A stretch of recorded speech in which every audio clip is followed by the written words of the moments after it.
Hi, welcome back to the channel. I'm Michelle, and today I want to share with you our homeschool update. So we have been homeschooling for about 8 weeks now. We started the beginning of August. So I thought it would be a good time to update you guys and see how the transition from public school to homeschool has been going. If you're new here, I have an 8-year-old daughter who was in public school, kindergarten through 2nd grade, and her 3rd grade year she's doing at home right now. And my 4, almost 5-year-old isn't old enough even to be in public school yet, but she's always worked with me at home. So I figured I'd go over what's been working and what we can improve on. So first of all, let's start with my 5-year-old. And most of the stuff she's doing, she really enjoys. I don't have any problems with it. I think it's going really well. A lot of the stuff we started with her, we started in the summer, so most of the stuff isn't very new to us. Even 8 weeks into the school year, it's actually more like 3.5 months into our school year since we did a lot of it during the summer. So for her writing, she finished all of her writing books. We've done we did all the handwriting without tears up to 1st grade. We did some just plain writing books that you can buy at the bookstores and stuff. But she's kind of wants more than that, so what I actually did to improve on that is I just printed some free writing prompts from Teachers Pay Teachers, and all I did was go to pre-K, free, and there's different things here. So each day she'll just do, and some of them are just writing practice sheets like this, but most of them are some kind of writing prompt. I think I have one here. Yeah, so this is one she did. And again, for those, what I do have is Handwriting Without Tears has these free downloadable links where you can get the alphabet, and it shows you how to do each letter, both uppercase and lowercase, and it has the same thing with numbers. So what I do is when she has her writing prompt, of course I will most likely read it to her, and then she'll answer it, but she can just look at the letters and how to form them, and if she needs help with spelling, of course she'll ask me, because obviously she didn't know how to spell elephant in the last one. But it gives her a little bit more control over her work, which she really enjoys. So that is one switch we've made. We've stopped doing the writing books and gone more into the writing prompt area. For her reading, again, it's still going really well with All About Reading. We go pretty slow. You know, a lesson could take us a week, so we go at her pace. She really enjoys the flashcards that come with it. She's turned it into a game show where she will run up to me, grab the card, and guess it, and everybody claps. Or she won't guess it, she'll read it. And it's gone really well. She really enjoys that aspect of it. She really enjoys the readers. And it's just, this program, I can't say enough good things about it. It's always worked really well for us. And it's funny because my 8-year-old and my 4-year-old are very different in a lot of ways, but that curriculum has worked for both of them. So for her math, still going really well with Kate Snow's Math with Confidence. I think this is a more gentle approach to math, but it's also very deep, and it gives a good number sense to it, which I think is definitely something my older daughter missed in the public school, is understanding why those things are like that. So why is 2 + 2 4? Instead of just memorization, it really digs deep into this. Has a lot of hands-on activities. My 4-year-old is always full of energy and always moving her body, so I like that there's activities in here that, you know, you play Simon Says, or you hop 5 times, or you play hide and seek. Different things to get them moving. I really enjoy the books it recommends for every week. We've been doing that, and I get them either on Hoopla or from the library. I haven't had to purchase anything, so this is definitely a great option. And again, for her numbers, she can write most of her numbers fine, but I do keep this on hand while she's doing the workbook portion of that. So that is all for my 5-year-old. She's really enjoying everything. No changes were needed. So now on to my 8-year-old. And again, I'll link above the curriculum choices for them if you want to see.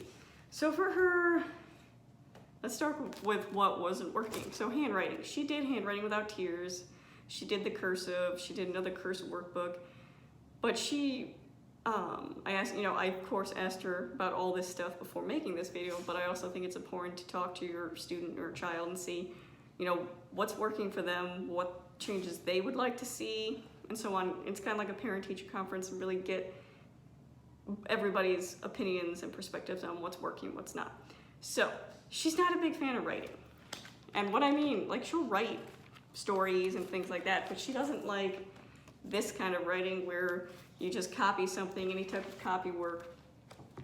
And I can understand that. So I told her once we finish this book, we will try something else. And I asked her, you know, what would you like to try? What do you think would work well for you? And she said she would like to do French words, because I do think she should have intentional practice with her handwriting to just improve it.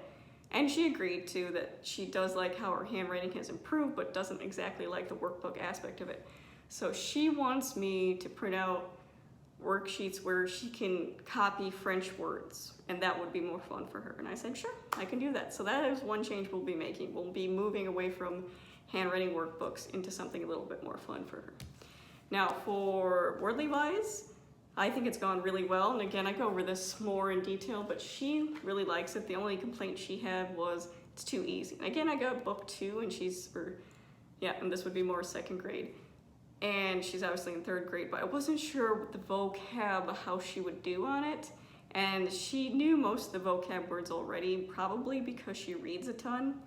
So she likes the activities, and they're different in here. It's not just vocab memorization. Her only suggestion was to make it harder. So I said, okay, so once she finishes this, we will get the next book, the 3rd book. Now on to math. So we do dimensions math. And again, we do the workbook, textbook, and we have the tests as well, and the teacher's guide. And she actually really likes this, and I really like it.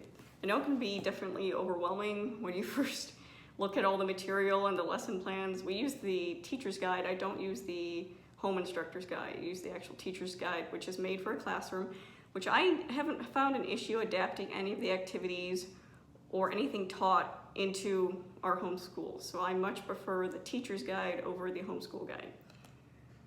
But I asked her how math's going. She says she loves it, which is crazy because last year she had some math trauma from the public school. She just had a lot of anxiety with it, and she saw herself as a failure and different things like that because she couldn't regurgitate the information. So to hear her say she loves it now is amazing. And again, it's gone really well.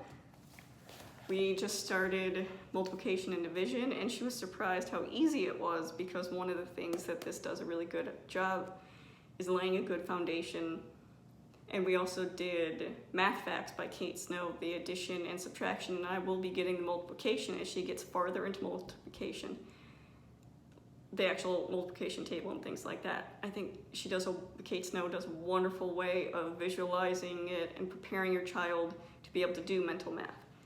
But because she had such strong addition and subtraction facts from that Kate Snow addition and subtraction facts at Stick book, this went so much easier. She wasn't getting stuck on simple problems. And again, this goes really deep into why things are that way. It's a lot of discussion based. What do you think? And there's more than one way to get to an answer, which I really love, because sometimes doing a math problem, I'll put it on the whiteboard or something, and she will see a different way to do it than I will even see. And that's amazing because we're all different. We see things differently.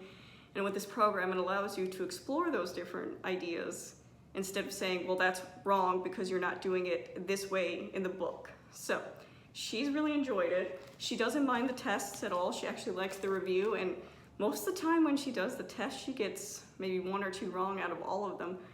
But other than that, she does it. So it's really nice to see that the information's sticking and she's building that confidence within herself as well. And I know a lot of people can complain about the textbook can be a lot of problems. And sometimes we don't do the work, or we don't do the textbook and workbook in the same day. One day she will do the textbook lesson where I introduce the concept. The next day she will do the workbook practice.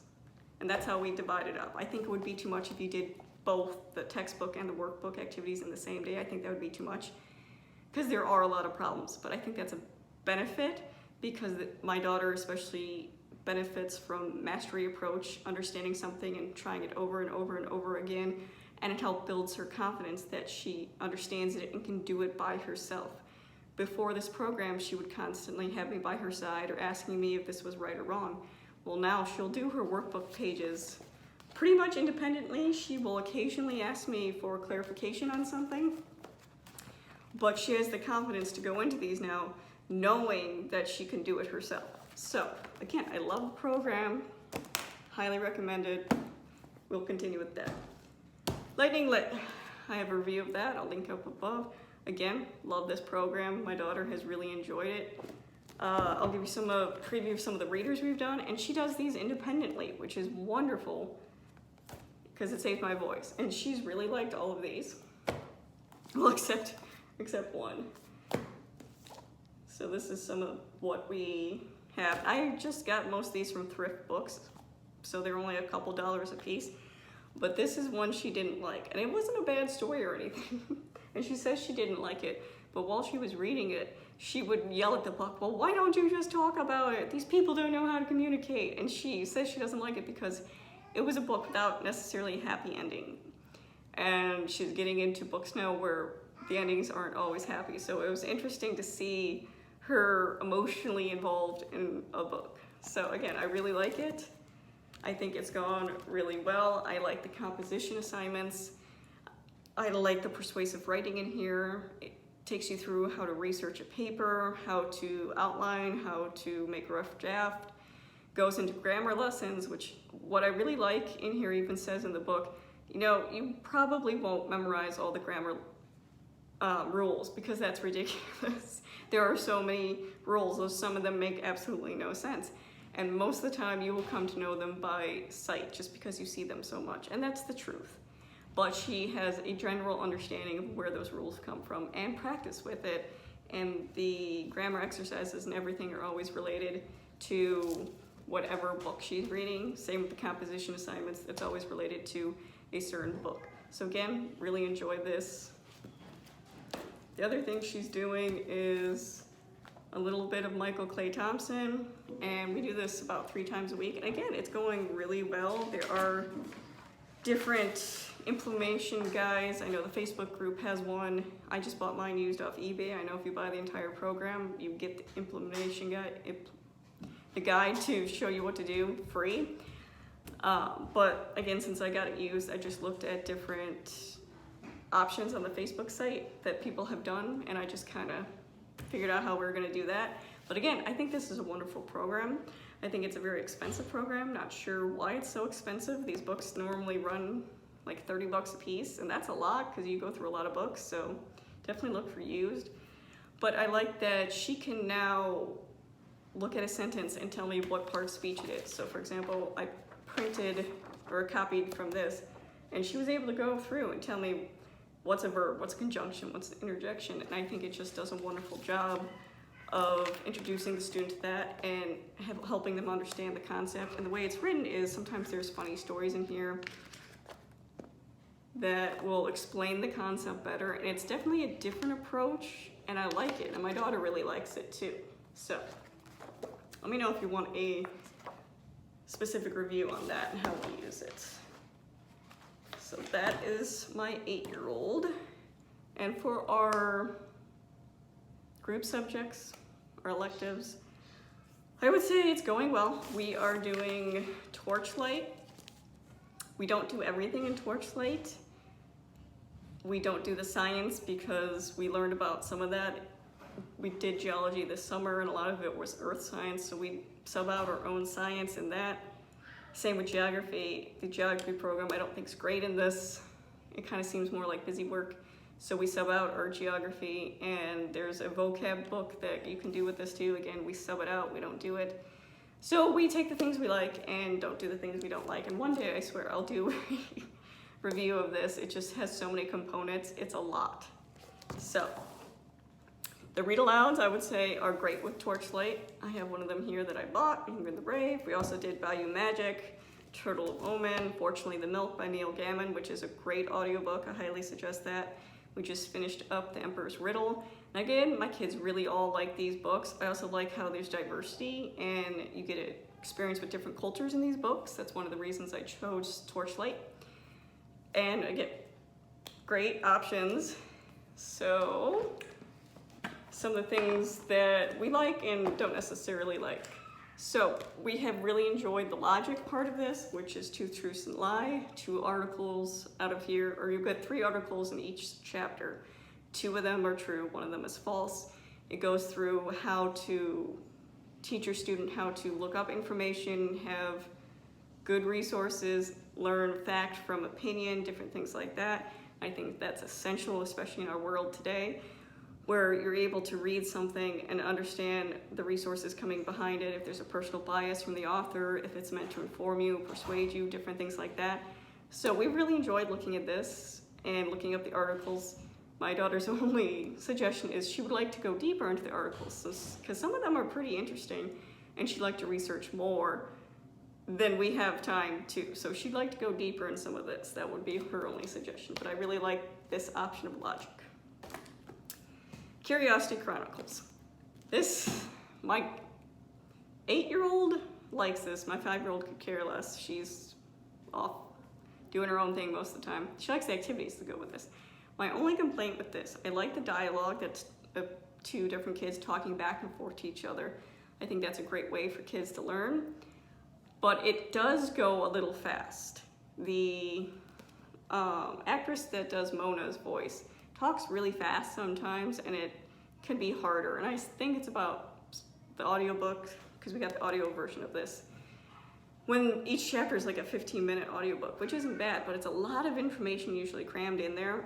And again, if they slowed down the voice, which I know they are redoing the audio version of this, and it will come out at some point, where they actually said that they have a professional voice actor doing it now, so it won't be so fast. So I'm curious to see how that changes. We like the format, we like the information, it's just the voice actor is a little, like, the person who does Ted is fine, but the voice actor who does Mona just goes really, really fast. So I'd like to see it slow down, but they do get information, and again, I don't expect them to grasp every date or detail, but just an overall idea of what's going on. I really like that it covers different areas in the world. Not just, because all I ever learned about was medieval Europe. That's all in the Middle Ages. That's all I covered in school. So we're talking about different areas in the world during this time, which I really like, and things I didn't honestly know a lot about. So the activity guide has been fun. We've been enjoying the activity guide with that. Torchlight does not say you have to do the activity guide, but we usually read the chapter and then do one of that. So for example, this week we will be making our own catapult. So just fun little things to do.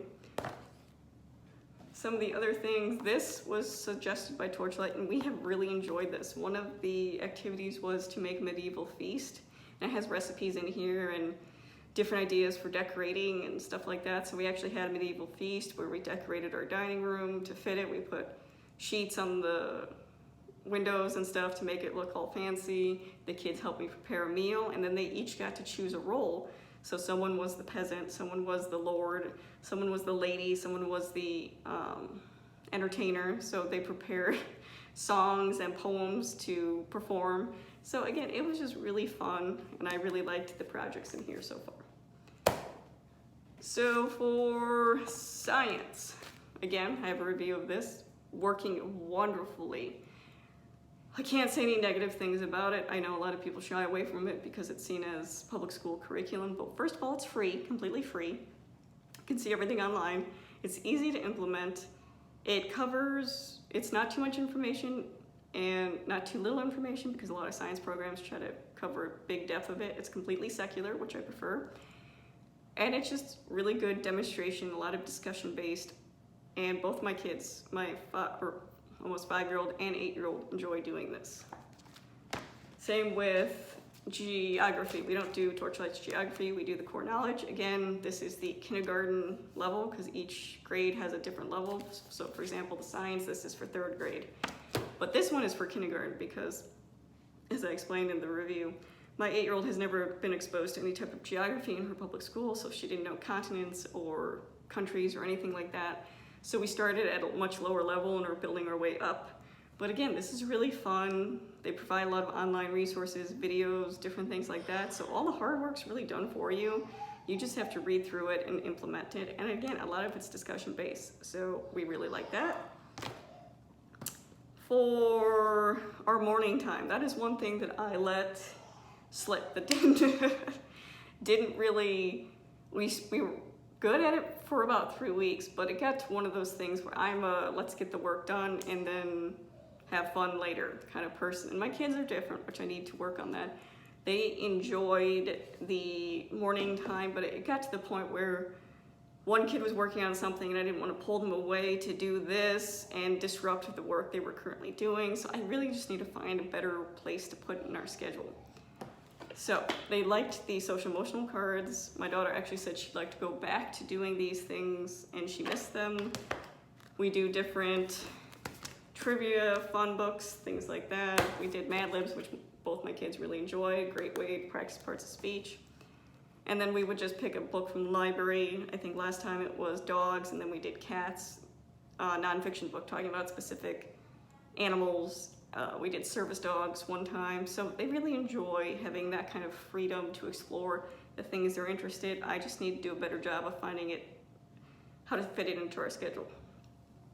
The logic games that Torchlight recommends, I really like. Logic Land is really fun. It's kind of a figure out who did something. So you have this here, and then you have clues, and it will tell you where some people are, and it gets increasingly more difficult, but both my kids enjoy and they can do it independently. Sleeping Queens is a really fun role-playing card game. And then Cat Crimes, which is a logic deductive reasoning game, which it can get pretty hard. Some of the cards on there I get stumped with, but it's just a good, fun way to go over logic.